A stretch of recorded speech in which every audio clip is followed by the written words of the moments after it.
안녕하십니까, 우드햄퍼 김준 바리스타입니다. 오늘은 두 번째 커피 콘텐츠 시간입니다. 지난 시간 박대원 바리스타와 함께 고노 드립을 한번 알아봤고요. 이번 시간은 이일용 바리스타와 함께 푸어오버 스타일의 핸드 드립을 한번 해보도록 하겠습니다.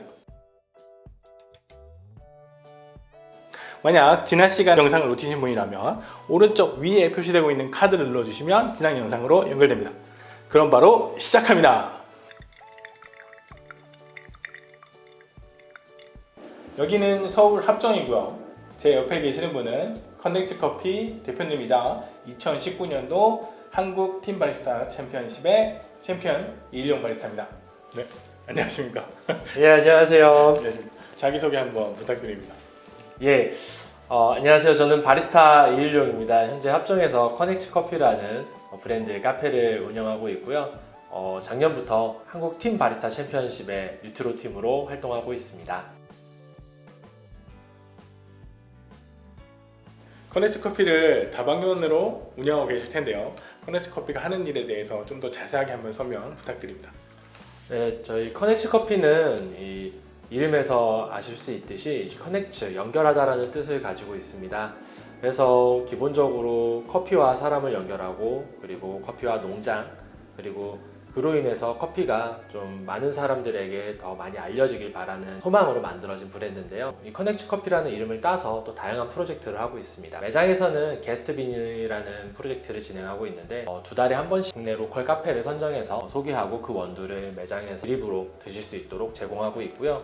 그 밖에도 앞으로 더 많은 이제 연결을 만들기 위해서 노력을 하고 있습니다. 올해부터는 농장 다이렉트 트레이드도 시작할 예정이고요. 앞으로도 커넥트 커피가 그 이름 그대로 연결이라는 목표를 가지고 활동을 하도록 하겠습니다. 그렇군요. 커넥트 커피는 원두 납품도 하고 있죠? 예, 지금 저희 커넥트 커피는 즉석 판매를 하고 있어서 원두 납품을 하고 있고요. 그냥 월 1톤 정도의 원두를 납품하고 있습니다. 그리고 뭐 카페 컨설팅 같은 건 아니면은 기계 납품 같은 것도 하시나요? 컨설팅이 주기적으로 들어오는 편이라서 이제 컨설팅을 할 때는 바 설계를 해드리고 그리고 뭐 주변 환경에 따라서 어떤 기계를 사용해야 되는지 뭐 운영 컨셉에 따라서 혹은 예산에 따라서 어떤 기계를 사용하는 게 좋을지를 좀 추천을 해드리고 연결을 해드리는 편입니다. 저한테 연락 주시면 뭐 저랑 직접적인 비즈니스 관계가 형성되지 않더라도 많은 팁을 드릴 수 있으니까 편하게 연락 주시기 바랍니다. 네, 알겠습니다. 만약에 뭐 카페 관련해서 문의가 있으시면 이 아래쪽에 제가 연락처를 한번 남겨놓도록 하겠습니다. 이쪽으로 연결하셔서 많은 도움 받으시길 바라겠습니다. 이일용 바리스타 같은 경우에는 브루어스컵이라고 해서 핸드드립 국가대표 선발전에도 출전하는 걸로 알고 있는데요. 오늘 영상에서 이일용 바리스타의 노하우도 한번 들어보도록 하겠습니다. 네, 요즘 같은 경우에는 하리오 드리퍼를 이용해서 푸어오버 스타일로 핸드드립 많이 즐기고 있는데요. 아무래도 이런 스타일이 유행하게 되는 이유 같은 게 있을까요? 제 생각이지만 요새 이제 스페셜티 커피 시장이 성장하고 있고 그에 따라서 커피 마니아층도 많이 생겼는데 이 하리오 드리퍼를 이용한 푸어오버 방식이 특별한 기술이 필요하지 않고 조금 더 쉽게 접근할 수 있는 커피 추출 방법이라고도 생각을 하고 이런 추출 방식을 많이 사용하는 것 같습니다. 네, 그렇군요. 그러면 한번 푸어오버 한번 해보면서 더 말씀 나눠보도록 하겠습니다. 네, 이렇게 드립을 내리기 위한 세팅을 한번 해봤습니다. 이 드립 내리는 기구에 대해서 한번 소개 부탁드려도 될까요? 하리오 V60 저는 유리로 된 드리퍼를 준비했고요. 그리고 서버인데요. 일단은 저는 계량선이 수치로 정량적으로 표현이 되어 있는 서버를 선호하는 편입니다. 그래서 유리 서버를 준비를 했고 그 다음에 밑에 있는 이제 저울인데요. 저울은 이왕이면은 뭐 시간까지 표시되는 저울을 사용한다면 좀 더 드립을 할 때 좋을 것 같습니다. 그리고 오늘 준비한 원두는 에티오피아 이디도 허니 제품인데요. 뭐 스페셜티급의 에티오피아 원두라고 생각하시면 될 것 같습니다. 그리고 제가 사용할 주전자는 보나비타 제품인데 이게 온도를 내가 설정한 온도까지 올려주고 유지해주는 제품이라서 가정에서도 드립을 즐기실 때 좀 편하게 사용할 수 있는 주전자라고 생각을 합니다. 1도 단위로 세팅이 가능합니다. 네, 그렇군요. 네. 네, 그러면 이렇게 준비하면 되나요? 필터는 어떤 필터 쓰시나요? 필터는 이렇게 생긴 전용 하리오 V60용 필터를 사용하는데요. 이게 백색과 약간 황토색, 갈색의 제품이 있을 텐데 뭐 예전에는 뭐 흰색을 표백제를 써서 안 좋다 뭐 이런 얘기 있었지만 요즘에는 워낙 기술도 발전하고 그런 표백제를 안 쓴다고 해서 크게 상관이 없는 것 같습니다. 그래서 저는 근데 이제 보기에 흰색이 더 좋아 보여서 흰색을 사용합니다. 네, 알겠습니다. 네, 그러면 이제 드립을 한번 실제로 해보면서 얘기 나눠보도록 하겠습니다. 네. 바로 추출 시작해 주셔도 됩니다. 이거를 설명을 하면서 할까요? 네, 네. 또 편하게 말씀해 주시면서 하시면 돼요. 초보자들 많이 보고 계시니까요. 네. 일단 필터를 접으시고요. 접어서 동그랗게 펴주시는데 저 같은 경우는 이런 좀 접혀져 있는 부분까지도 살짝 반대로 눌러서 펴는 편이고요. 이렇게 해서 그냥 이렇게 살짝 얹혀 놓습니다. 그리고 이제 린싱이라는 작업을 할 겁니다. 종이 필터가 드리퍼에 밀착도 되고 종이가 가진 특유의 어떤 향도 좀 빼주는 그런 역할을 하는 그런 린싱 작업 해줄 예정입니다. 린싱을 하면서 뭐 서버나 드리퍼가 예열되는 효과도 있기 때문에 이왕이면 해주시면 좋을 것 같습니다. 그래서 먼저 린싱을 진행하도록 하겠습니다. 넉넉히 물을 부어주세요. 필터 전체가 고르게 적셔질 수 있도록 충분한 양의 물로 린싱을 합니다. 린싱을 한 물이 서버에 받아져 있을 텐데요. 이건 옆에 준비한 다른 여분의 서버나 컵에 따라 버리시고요. 이제 원두를 위에 올려줄 텐데요. 저는 20g을 계량해서 일반적으로 핸드드립하는 분쇄 입자 정도의 굵기로 올렸습니다.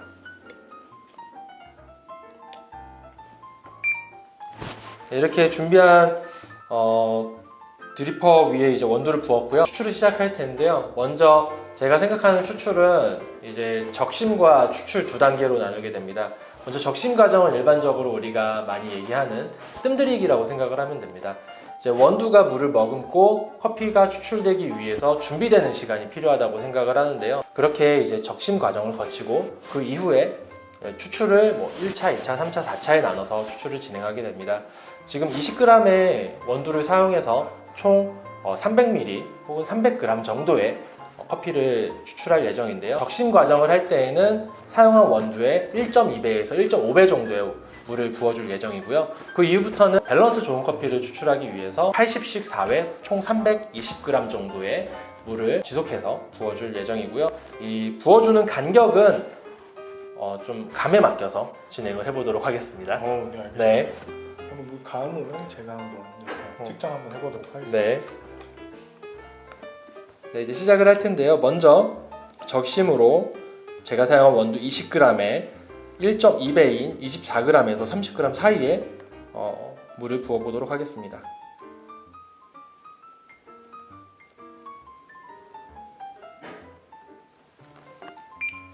이제 블루밍 형상은 이 원두가 가지고 있는 가스가 위로 올라오면서 부풀어 오르는 현상이기 때문에 이 가스가 어느 정도 있구나를 판단하는 척도가 될 뿐이지 이게 뭐 신선해서 커피가 맛이 좋다 뭐 없다로 완전 단정 지을 수 있는 기준은 아니니까 참고만 해주시기 바라고요.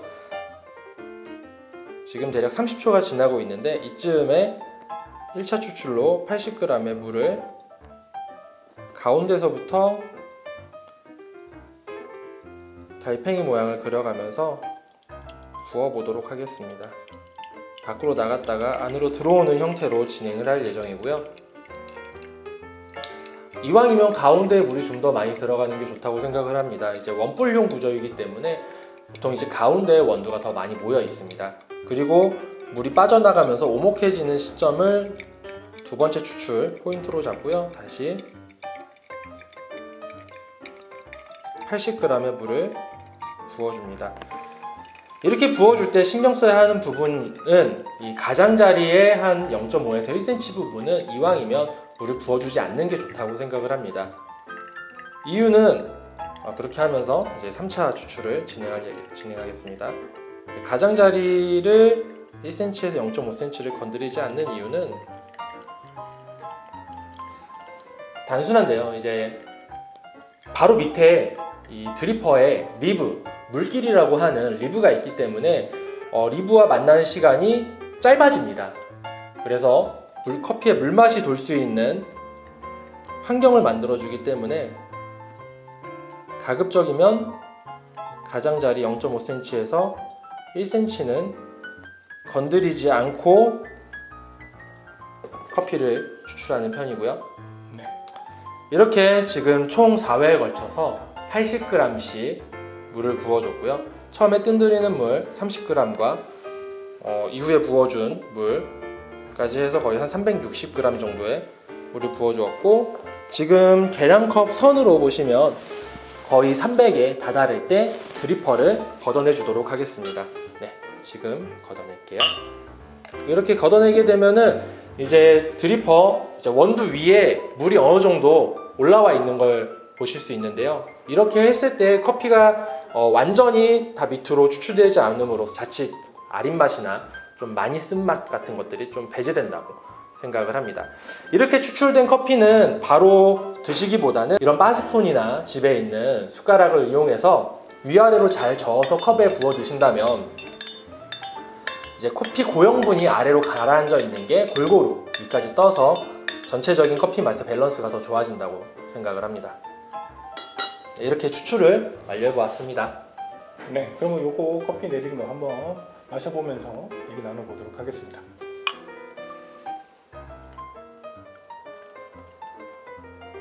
오, 한가득 주시네요.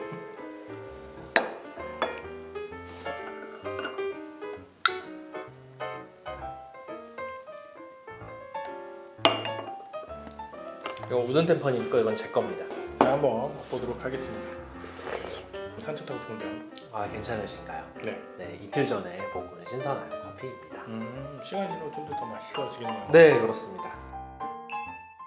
제가 원두를 사다 보면 대표님들이 항상 그런 말씀을 하시더라고요. 오늘 볶았으니까 조금 이따가 드시는 게 훨씬 더 좋다라고 하시는데 그런 이유가 좀 있나요? 볶은 직후에는 이제 원두 빈 안에 이산화탄소가 많이 채워지게 되는데요. 그 이산화탄소가 충분히 빠져나가는 시간이 필요한데 커피 자체가 좀 안정화되는 이제 숙성 기간을 거치게 됩니다. 일반적으로 뭐 라이트 로스팅은 뭐 3일에서 4일 정도의 숙성 기간이 필요하다고 생각하고요. 강배전, 그러니까 강하게 볶은 커피는 뭐 4일 이상의 그런 숙성 기간이 저는 필요하다고 생각을 하는 편입니다. 네, 알겠습니다. 그러면 좀 가정에서 먹을 때는 빠르게 소비를 못 하잖아요. 예, 그렇죠. 좀 최대 얼마까지 먹는 거를 추천하십니까? 판매를 하는 입장에서는 안내를 할 때 뭐 제조일로부터 한 달 안에 소비를 하라고 안내를 하는 편입니다. 근데 이제 진짜 커피 애호가 분들이 구매하신다면 사실 한 달까지도 너무 긴 시간일 수 있습니다. 제조일로부터 2주 정도 안에 드시는 게 가장 좋다고 생각을 하는데요. 특히 볶음 정도가 좀 약하게 볶은 커피일수록 그 향미의 보존 기간이 길지 않기 때문에 가급적 2주 안에 드신다면 커피를 더 맛있게 드실 수 있지 않을까 생각해 봅니다. 네, 알겠습니다. 지난 시간에 박대훈 바리스타님은 고노는 감개전에 더 어울리는 드리퍼라고 말씀해 주셨어요.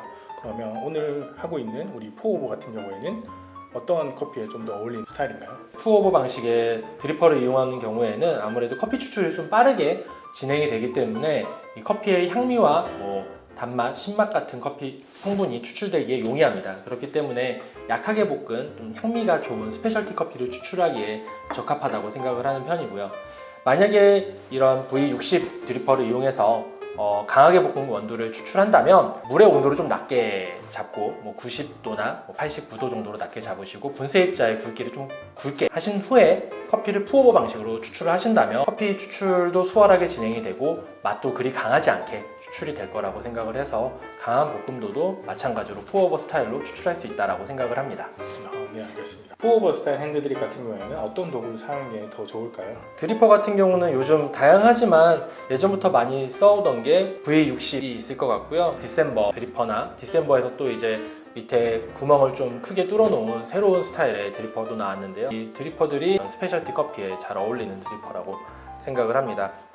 주전자는 어떤 걸 좀 추천해 주실까요? 주전자는 사용의 편의성이 가장 중요한데요. 조금 전에 제가 설명해 드렸던 물을 끓일 수도 있고 온도까지 설정할 수 있는 드리퍼일수록 저는 사용하기가 편하다고 생각을 하는 편이에요. 온도 설정이 가능한 주전자를 아예 사용을 하신다면 편하게 한 번에 사용할 수 있다고 생각을 하고요.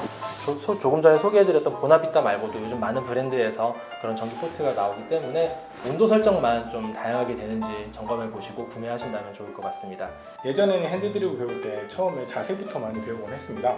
네, 푸어버 스타일에서는 자세는 중요한가요? 아니면 그냥 막 부어도 되나요? 안정적일수록 좋을 거라고는 생각을 하는데요. 손목에 무리가 덜 가는 게 좋은데요. 손목이 90도로 이어지게끔, 이 주전자가 90도로 이어지게끔 하면서 잡는 게 아무래도 손목의 부담이 좀 덜 가는 편이라서 이런 그립법을 좀 추천하는 편입니다. 그러면 추천하는 브루잉 레시피를 한번 말씀해 주실 수 있나요? 제가 아까 추출할 때 사용한 방식인데요. 먼저 이 사용하는 원두와 추출되는 양, 서버에 받아진 양을 말하는 겁니다. 이 양을 1대 15 정도로 잡는다면 연하지 않은 정도의 농도로 커피가 추출되게 됩니다. 그래서 그런 추출 비율을 염두에 두시고 집에서 레시피를 좀 정량화해서 추출을 하신다면 항상 비슷한 맛이 추출되는 커피를 드실 수 있을 거라고 생각을 합니다. 오늘은 커넥트 커피 대표 이일용 바리스타님과 함께 푸어버 스타일 핸드드립에 대해서 알아봤습니다. 이일용 바리스타님이 조언해 주신 대로 커피를 내려보신다면 좀 더 즐거운 커피 생활 하실 수 있을 거라고 생각합니다. 자, 이번 영상 유익하셨다면 좋아요와 구독 부탁드립니다. 그리고 알람 설정까지 해주신다면 대단히 감사하겠습니다. 그리고 오늘 영상 보시고 많은 궁금증 있으실 텐데요. 댓글로 남겨주시면 제가 대답을 해드리도록 하겠습니다. 자, 그럼 오늘 영상은 여기까지 하도록 하겠습니다. 시청해주셔서 감사합니다.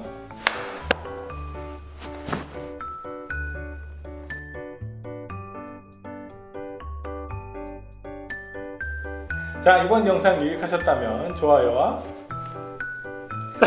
구독은 제가 얘기하고요.